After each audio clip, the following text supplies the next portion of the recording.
Hello and welcome to Kitchen Counter Crafts. If you like this video, would you please like, comment, share, and subscribe. I've been taking a look at all the pens that I have inked and then just a couple inks that I have out, and I decided to do some more just sketching, watercoloring with it.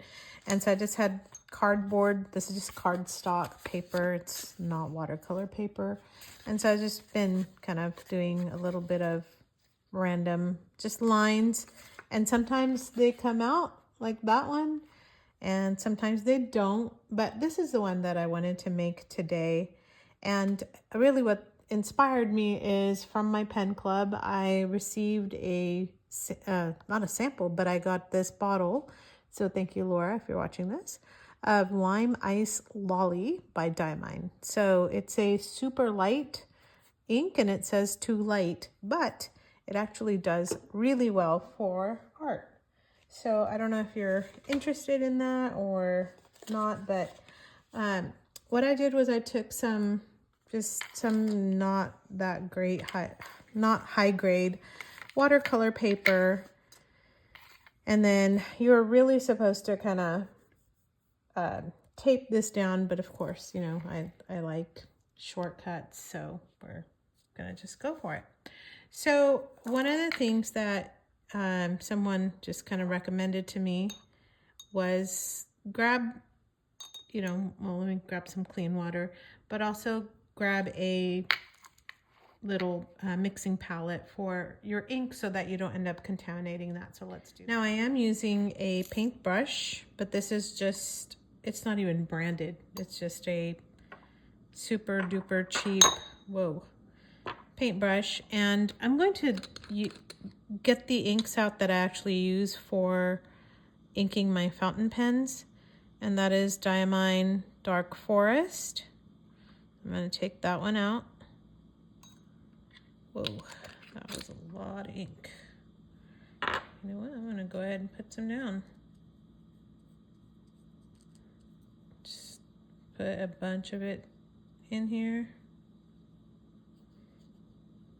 And it doesn't have to be, like when you're doing this, it does not have to be the dark forest at all.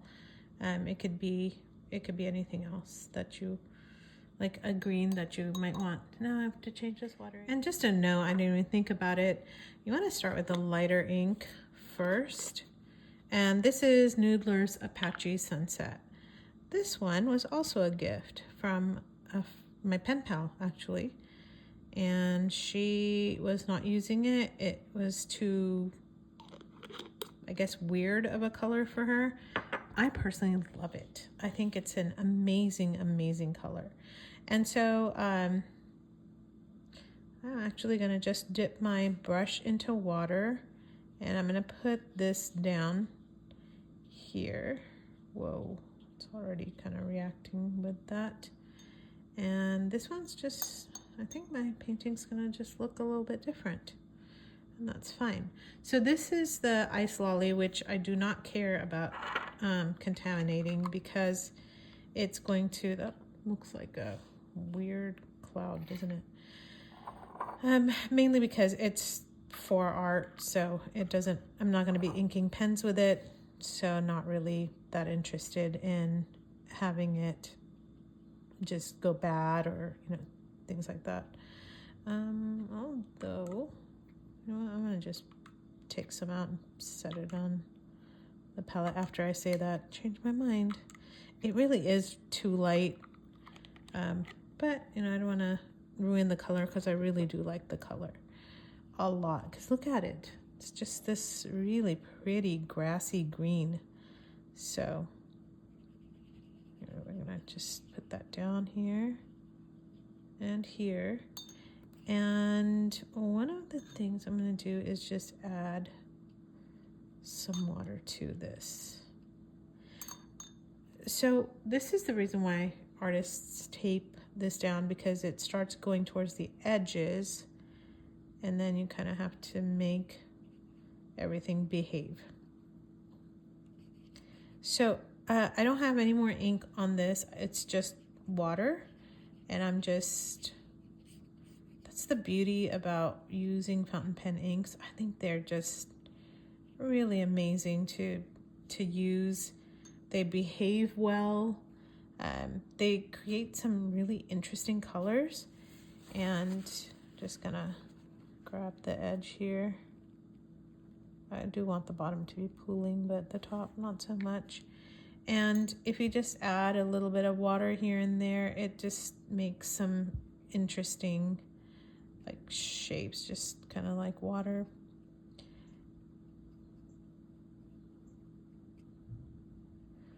So really what I'm trying to say is just play with your inks, and you're going to just start seeing that they just do some really, really, really fun things. I'm gonna grab this edge too.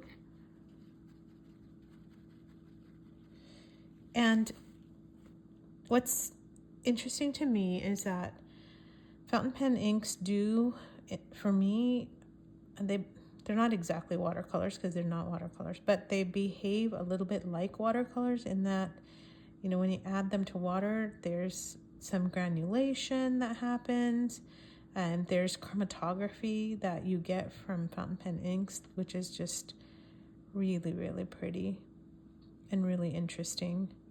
So I just think it's, I don't know, it's just a lot of fun. Plus, sometimes you end up with a lot of ink that you don't think you're ever gonna really use. And I take mine to Pen Club and I share it. So we share samples and things like that. But even given that, I don't know, I don't think in this lifetime I'm going to be able to use all the inks that I currently have. So I just enjoy this process here of just sitting down and doing a little bit of, I don't know, just kind of playing around with these inks. So I am going to just step away. I'm going to just grab some of this color and bring it up a little bit, kind of all around. And then I'm going to wait and see what it does when it dries. So then I'm going to let this dry and then I'll be back.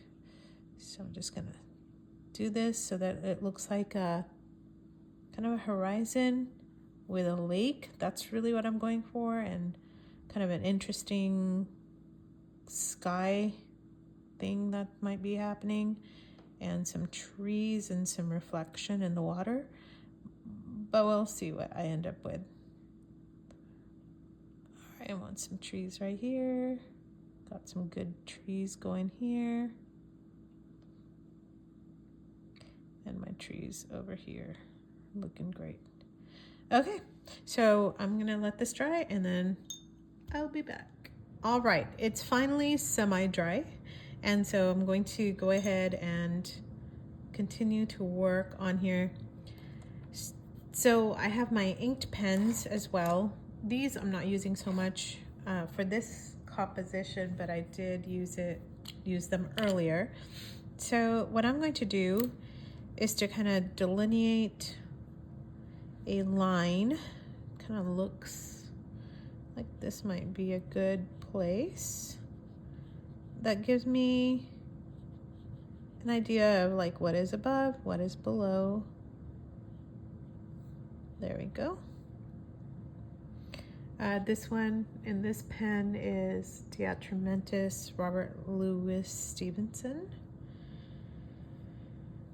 But the ink color is not necessarily going to be like a big star in this one, I don't believe. Who knows, it can change. All right, so now I'm gonna take my Diamine Forest Green and just come in on top. Gosh, that is a lot of ink. And what I'm doing is just kind of creating some shrubbery. Don't like that one sticking up like that. I need it to have more of a point. Oh, there we go. It's kind of looking like Stonehenge or something over there.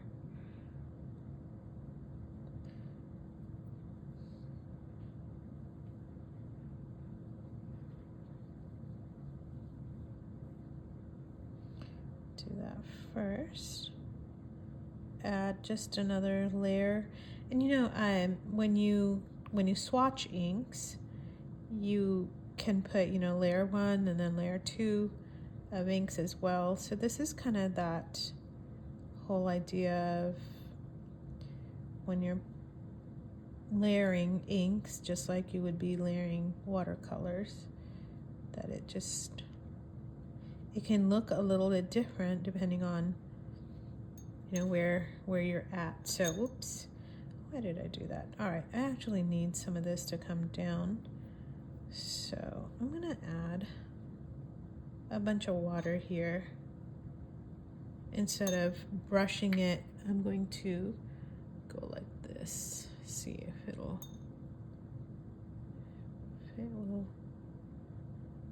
come down.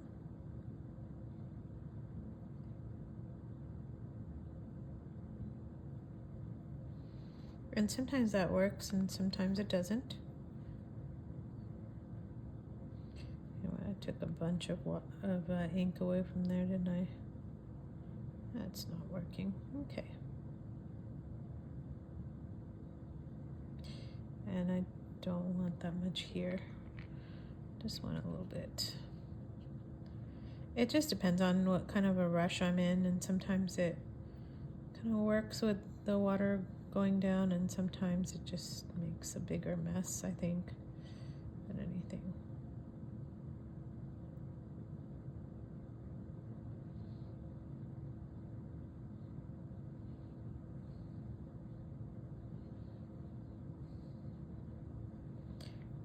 Making sure I'm still in screen here.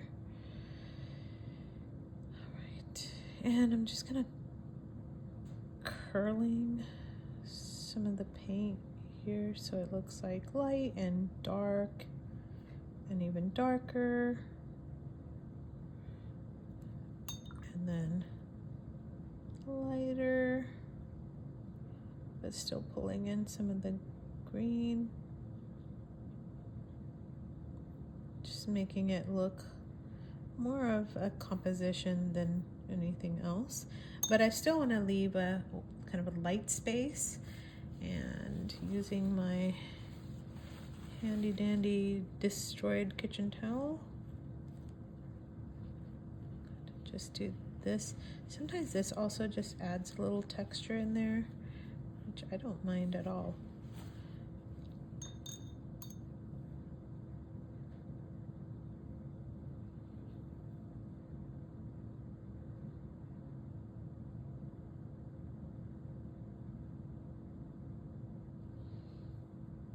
I want this to look like a reflection of that. That's kind of what I'm going for with the line down the center. That hopefully kind of makes some sense. I love this part. I mean, I'm just telling you that Apache sunset is so pretty, so pretty. And I live in Oklahoma, and so those sunsets really do look like this, and I love, love, love that ink. Actually, I think I'm pretty happy with the way this is, so I'm gonna just leave it alone, believe it or not. And so that's it. I used 3 inks and then 1 more to just draw a line. I don't think I count that one, but because most of this is just made up of 3 inks, so that's Apache Sunset. And look at the oranges and the yellow that comes out of that gorgeous ink. This is Diamine Green Forest, and it's actually, I mean, it has a little bit of chromatography in it, not much. And then the other one is that Ice Lolly, and it gets mixed up in here, and it's just really pretty. It's that one right there. So it gives me a really nice kind of foresty green. And you saw how long that took, other than drying. That took forever. But on the back of these, I usually kind of jot down what I was using so that I can remember what in the world I did. Whoops. So there's that one. And that one, like I said, that's almost all Ice Lolly and a little bit of blue, and I don't remember what blue it was. But It's like 2 inks that created that one. I think that's why I'm so in love with that. So anyway, I hope that this inspired you to maybe make a small little masterpiece of your own. I do them small, like really tiny here. This is, I think, a 3x4. And so it's not intimidating or daunting. And also, if you mess it up, you just toss it. I just use mine for bookmarks. It doesn't bother me. Just a little bit of paint. It's pretty easy. So I hope that this inspired you on a Saturday evening or on a weekend or whenever you are watching this. But this is pretty much what I'm doing tonight. Just playing with my inks and hoping that I don't get them on my clothes. And if you like this, let me know what you think of the inks too. And what are your favorite inks, and what are some inks you would like to kind of play around with? I would just love to hear what comments you have. Until next time, bye.